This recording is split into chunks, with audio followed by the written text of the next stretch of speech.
Patricio Gajardo. Patricio, buenos días, gracias por estar con nosotros. Hola Julia, ¿cómo están? Bien, Muy bien, gracias. muy bien, Patricio, buen día. Patricio, en Hola. términos generales, estamos hablando sobre el conflicto en la Franja de Gaza, pero ¿usted nos podría explicar de manera breve Didáctica. y clara y didáctica qué es lo que está sucediendo en Medio Oriente? ¿Por qué la gente se está matando, los israelitas se están matando con los palestinos? A ver, voy a ir a lo concreto y a lo que está sucediendo desde ahora, desde el 8 de julio. No olvidemos que parte la operación Margen Protector con el asesinato de 3 jóvenes judíos en la Cisjordania. Ya. Y luego al día siguiente se asesina a un palestino de 16 años en venganza de ese asesinato. A partir de eso, el gobierno de Benjamín Netanyahu inicia la operación Margen Protector Ya. con el fin de liquidar a Hamas. Espere, Hamas. Liquidarla. ¿Qué es Hamas? Para que la gente de la casa lo entienda. A ver, es bien importante. Hamas es una organización para algunos sectores, y muy importante, Europa, Estados Unidos, las Naciones Unidas, una organización terrorista. Perfecto. Pero es una organización terrorista que le da niveles de gobernabilidad a la Franja de Gaza. Ya. Y hay un tema importante porque si no difícilmente se estaría produciendo el ataque de Israel. Las negociaciones de paz del 29 de abril de este año concluyeron porque se había logrado por primera vez una coordinación entre el gobierno de Hamas y el de Al-Fatah que controla Cisjordania, cosa que Israel consideró inaceptable, porque de alguna manera en el futuro se podía pensar que una mesa de diálogo jamás se podía sentar. Claro. Junto con el gobierno israelita a negociar Patricio. un acuerdo de paz. Patricio, ¿por qué todo sucede en la Franja de Gaza? ¿Qué es la Franja de Gaza? ¿De qué tamaño es la Franja de Gaza? La Franja de Gaza tiene 360 kilómetros cuadrados Ya. y alrededor de 2 millones de habitantes. Es decir, es una de las mayores densidades poblacionales del mundo. Claro. Es una zona rodeada por Israel, excepto la zona sur, que tiene límites con Egipto. Perfecto. Ahora, importante también lo que se produjo en Egipto con el golpe de Estado que cayó Mohamed Morsi, que era de los hermanos musulmanes. Ya. Hamas es una facción de los hermanos musulmanes. Por lo tanto, si no se hubiera producido el golpe de Estado en Egipto, difícilmente Israel estaría bombardeando ahora la Franja de Gaza. Y este conflicto que se vive ahí en el Medio Oriente, que tiene casi cerca de 70 años, ¿es un conflicto religioso? ¿Es un conflicto político? ¿Están peleando por un territorio, por riqueza o por simplemente creencias? A ver, son las dos cosas. En el caso de Hamas, que se constituyó el año 87, Ya. él considera la organización Hamas que Israel no debe existir como Estado porque el territorio palestino fue entregado por Alá al Islam. Perfecto. Entonces ahí tenemos una visión religiosa. En el lado de Al-Fatah de Cisjordania, el presidente Mahmoud Abbas tiene una posición política en la cual se ha sentado a negociar con Israel, sí, con la finalidad de constituir 2 estados autónomos, independientes, soberanos y económicamente viables. Ahora, por el lado de Israel, tenemos desde el Likud, que el partido que está gobernando en coalición con la Casa Judía. El Likud tiene una política de asentamiento importante, claro, que uno permitiría prever, que trata de impedir la creación del Estado palestino. Patricio. Y la Casa Judía, termino el tiro, tiene una visión muy similar a Hamas, es decir, asume una postura de que no debe existir un Estado palestino y que la Franja de Gaza y la Cisjordania deben ser absorbidas por Israel. Patricio, internacionalmente está la visión, por lo menos, de que este conflicto, las fuerzas no son equitativas, de que de alguna manera Israel cuenta con tecnología de punta, no así Hamas, que según lo que decían era como que tenían 2 misiles. Y los caídos también. Claro, o sea, como que, por supuesto, en cuanto 60 judíos versus 200.000. Claro, y lamentablemente los muertos de israelitas son soldados, en cambio los fallecidos de Palestina son muchos niños, muchas mujeres, muchos civiles. ¿Es tan así, está tan desequilibrado este conflicto? Absolutamente, es un conflicto asimétrico y basta ver la cantidad de muertos de lado y lado. Es decir, en el caso de los palestinos van 1.500 o 1.700 claro, y son civiles. Y en el caso de los israelíes son 60 y tantos. Mira, no hay proporción. Y todos son soldados. Entonces ya evidentemente uno puede Patricio, y a propósito, una visión asimétrica. Sí, perdona, y a propósito de lo mismo, ¿a ti te parece que más allá del mote que se le pone al grupo fundamentalista islámico Hamás de terrorismo, podríamos hablar que el Estado de Israel hoy por hoy, con el gobierno de Benjamín Netanyahu, está ocupando terrorismo de Estado? ¿Es terrorismo de Estado en su máxima expresión? Yo no me atrevo a decirlo así. Yo creo que es una guerra injusta, irracional, pero no creo que terrorismo, porque el terrorismo estaría apuntando básicamente a matar civiles por matar civiles y por generar temor en la población palestina. Pero Patricio, ¿tú no crees que eso sea así? ¿No crees que eso sea así con la cantidad de muertos que hay, con que ya van en el tercer colegio de la ONU, ¿no es cierto?, donde está la gente refugiada? Que donde se le dice a la gente que vaya. Que a la primera vez tú podés decir, ya se equivocaron. A la segunda podés decir, chuta, ya se descalibró la máquina. A la tercera, ¿qué vamos a decir? Estoy de acuerdo que, a ver, estoy de acuerdo que es inmoral.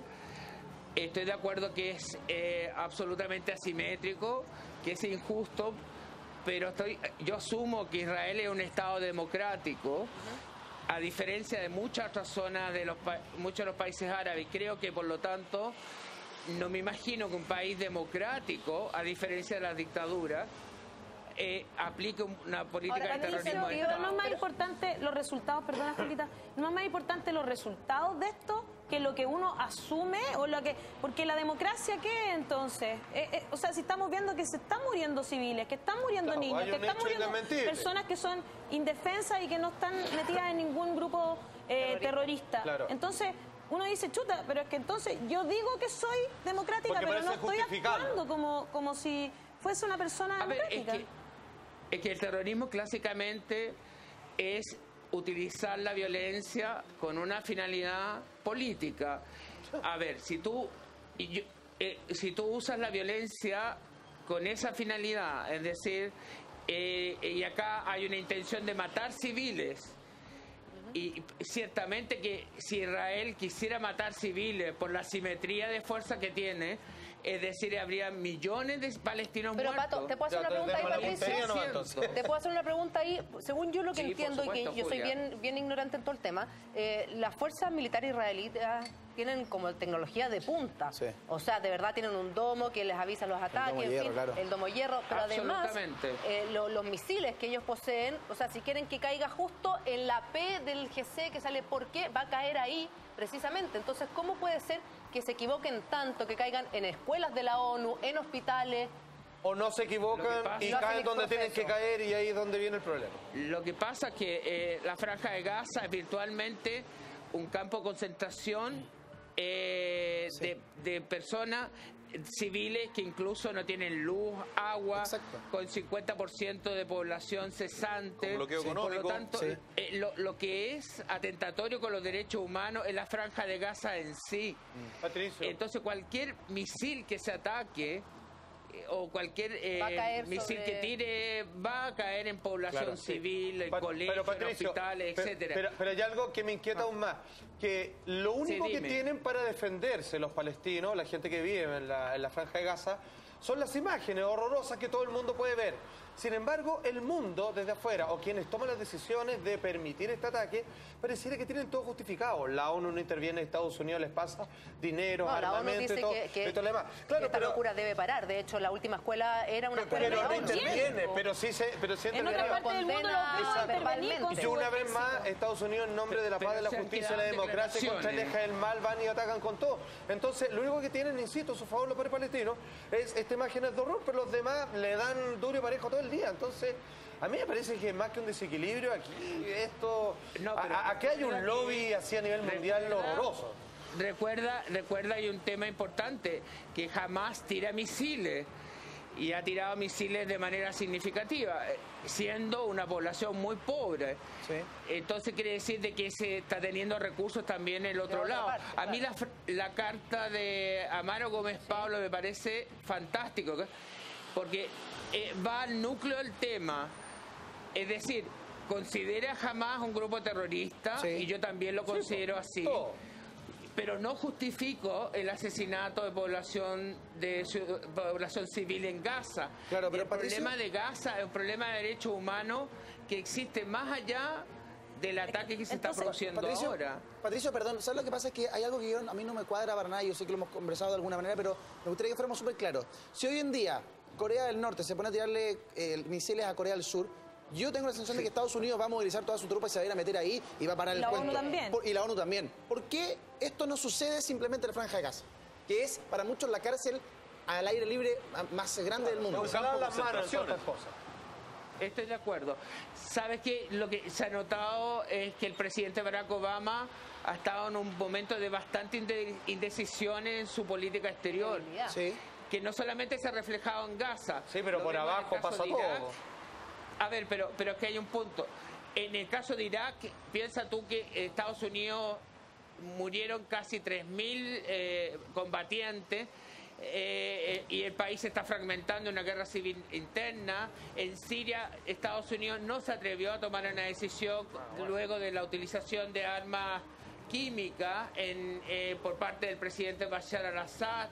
La presión que ha utilizado contra Putin en el caso del gobierno de Malasia Island ha sido bien débil. Sí. Y los niños que están llegando de Centroamérica a la frontera norteamericana. Pero Patricio, ¿a ti te parece que finalmente poco claro Estados Unidos en términos de definición? Si podemos hacer como un mapa global y ver quiénes son los aliados de cada grupo, porque tal como tú decías, Hamas ha disparado misiles, de alguna parte vienen esos misiles puntualmente. ¿Quiénes serían los aliados de Hamas y quiénes serían los gobiernos aliados al gobierno de Israel? A ver, del gobierno de Israel, Estados Unidos preferentemente, eso sin lugar a dudas. Sí.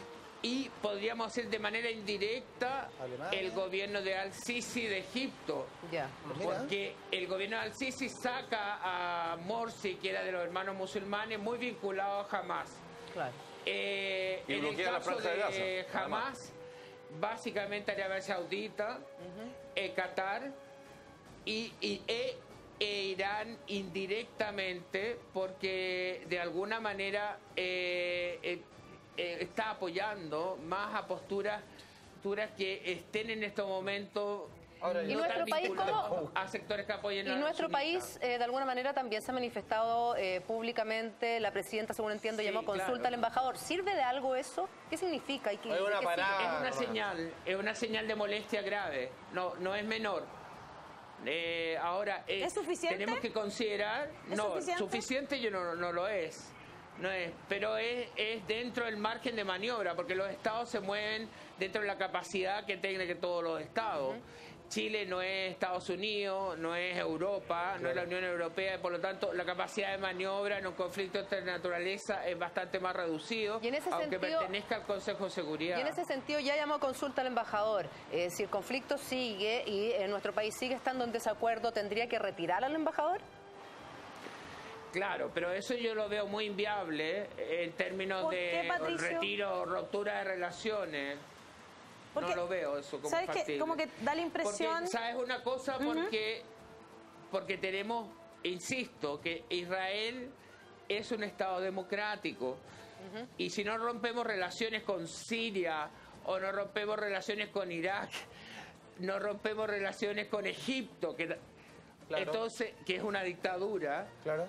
Entonces, ¿qué autoridad moral tenemos para romper relaciones con Israel? Fíjate, Patricio, que estamos revisando imágenes ahí a tu costado de una manifestación, de no solo una, varias manifestaciones que durante los fines de semana se han ido sucediendo, que son manifestaciones pro-palestinas. Son personas que dicen que hay que retirar al embajador, que hay que ser más activo en el rol que está cumpliendo nuestro Estado ante este conflicto internacional. Pero a mí me da la sensación, a partir de tus palabras, de que es muy poco lo que Chile puede hacer al respecto. O sea, de verdad, ¿a quién le importa lo que Chile opine de un conflicto histórico? No, es importante porque somos parte del Consejo de Seguridad. Pero es una importancia transitoria, no somos miembro permanente. Claro. Pero sí somos importantes porque estamos ubicados en una situación, en un rol importante para las votaciones. Déjame hacerte una pregunta que es muy de ciudadano común, que comprende poco, no sé qué. ¿Por qué da la impresión que la colonia israelí como que tuviese mucho más peso que la colonia palestina en el mundo al final, no solo en nuestro país, sino que nadie se atreve a enfrentarse a Israel? ¿Por qué tiene uno como ciudadano común esa impresión? A ver, es una impresión que puede ser correcta asumiendo que el principal actor en el sistema internacional sigue siendo Estados Unidos. Y la comunidad judía en Israel es de 6 millones de habitantes, que uno podría decir que no es particularmente relevante en 300 millones de habitantes, pero es una comunidad muy organizada y que tiene un lobby muy potente y que ha generado una alianza casi con todas las administraciones en la política exterior en relación a apoyar el Estado de Israel. Patricio, mucha gente que se ha manifestado a través de redes sociales hace una pregunta que es muy recurrente, que me gustaría manifestártela. En realidad, todas estas víctimas civiles en la Franja de Gaza no pueden calificarse como daño colateral, sino como una masacre, ¿no? Yo estoy de acuerdo con eso. Perfecto. Sí, sin lugar a dudas. Y por lo tanto, ahí está lo grave, porque no solamente la gente en las redes sociales lo califica así, sino que lo califica la comunidad internacional y la propia Naciones Unidas. Pero hay que... Entonces, la pregunta es, por ejemplo, Chile como miembro no permanente del Consejo de Seguridad de Naciones Unidas, hace algunos días el canciller Heraldo Muñoz dijo que él veía una solución militar, no política, no diplomática. Por lo tanto, acá estamos a puerta, y por eso te lo pregunto si tú estás de acuerdo, que esto finalmente se va a resolver por quién es más fuerte, quién tiene más armamento. Y aparentemente, según los datos, porque uno si va a los datos, el que va a ganar va a ser Israel, porque pareciera que el grupo Hamas, con todo el terrorismo que tiene, con toda la influencia y el apoyo militar que tiene, lo más probable es que no le pueda hacer el peso a Israel, porque hasta ahora la asimetría es brutal, ¿no? La asimetría es brutal. Y hay otra cosa que hay que tener en cuenta, que hay un apoyo importante en Israel a la acción de Benjamín Netanyahu. Fíjate que una encuesta hecha en el diario El País, en Israel, un 90% de los judíos apoyaba la operación Margen Protector. Increíble. Y un 78% de la población árabe palestina de Israel apoyaba también la misma intervención. Entonces, eso ha llevado a que Benjamín Netanyahu se sienta muy fortalecido. Claro. Y lo más probable es que endurezca su posición hasta el límite. Ahora, tú sabes que en Chile más del 90% de la gente está de acuerdo con que se restituya la pena de muerte, pero la pena de muerte no es legal en Chile, por lo tanto, manejarse en base a las encuestas no son políticas públicas y mucho política internacional. Claro, no, totalmente, pero fortalece la opción de determinados gobiernos. Sí, lo que es más brutal los gobiernos de Israel son bastante fragmentados. Y Benjamín Netanyahu estaba teniendo muy débil apoyo interno. Y esto lo fortaleció. Y evidentemente lo va a fortalecer en continuar con esta iniciativa. Patricio, queremos